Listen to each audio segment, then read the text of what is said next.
Obviously, it's just a couple games in the year, but you guys have gotten up a bunch of threes. You did earlier in the preseason and asked you about it and said you were just focused on getting the right shots. Do you feel good about the way you guys are playing? Obviously, off to a 3-0 start, but is this sort of what you were hoping to see in terms of an increase in attempts, or is it just the way the games have gone? I would say 2.5 games is the way the game has gone. I'd say the second half of the Wizards game. Our shot selection is based on the coverage, the defensive coverage, and where the 2-on-1 is. And against different coverages, it's easier to recognize the 2-on-1 versus when teams are in other coverages. And so if the 2-on-1 isn't as recognizable, we have to fight to take a better shot, a different type of shot. And you kind of saw that a little bit in the second half of the Detroit game. So that's the most important thing, making sure that we're aware of what the coverage is and that we're creating a 2-on-1 versus that coverage. You know? Joe, wondering if you have an update on Hauser, who's out again tonight, and then what have you seen from the guys on the bench stepping into Hauser's absence?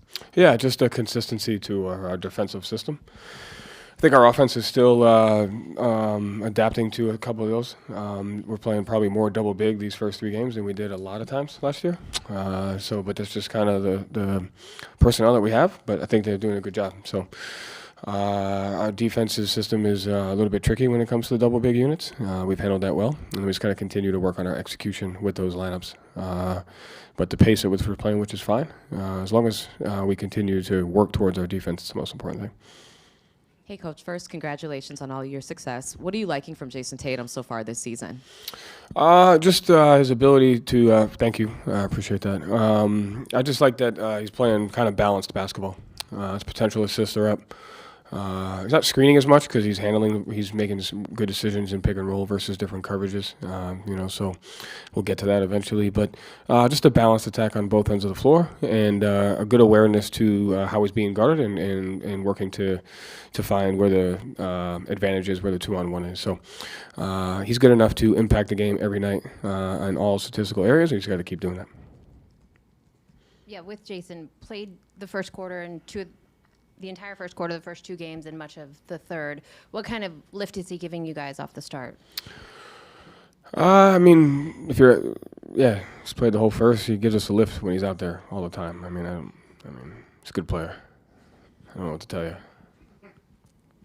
Joe, you've talked a couple times earlier this year about the offensive rebound, and you want to see a little bit more from it. Have you seen that impact the transition defense, too, like you've talked about in the past? I think you guys are giving up 1.3 in transition so far. 1.3 points per possession. Yeah, we've when you shoot 16 for 42 from 2, it's tough to work on your transition defense. So we got to stop missing layups, stop turning it over. We had 14 turnovers. And so when people look at transition defense, they think it's directly correlated to offensive rebounding, but it's directly correlated to the offensive result that happened prior to the transition to the defense. And our transition defense is poor when we brick layups, when we turn the ball over, and when we don't crash because there's 2 guys stuck in the corner. And so we're crashing more per shot than we were last year. And so when we crash, our transition defense is higher. We have to stop turning it over, and we're going to stop missing layups. And then we have to stop not crashing. So just working on those things. Last question, Gary. Joe, when it's so early in the season, you're looking for things to work on. Is the second half against Detroit something that you kind of glad happened in a sense that you guys can kind of frame that and say, hey, the three's not always going to fall, and we're going to have to work for some things? Listen, it really just comes down to they played a different type of defense that particular half, and we just have to be better against it. So, it gives us something to continue to work on. I think, like we always talk about, wanting to win different ways, being able to play different ways. When teams go to different things, we have to be quick to recognize what that is and execute really well. And so I think it took us, and some of that's on me, it took us the end of the second to the middle of the third to just adjust some of the offensive frequency. And once we did, we were able to kind of find our rhythm again, especially in the fourth quarter and in that late game on the 18-6 run. So, anything that the other teams can help show us what we have to get better at, that'll help us over the course of the season. Thank you, Joe. Thanks.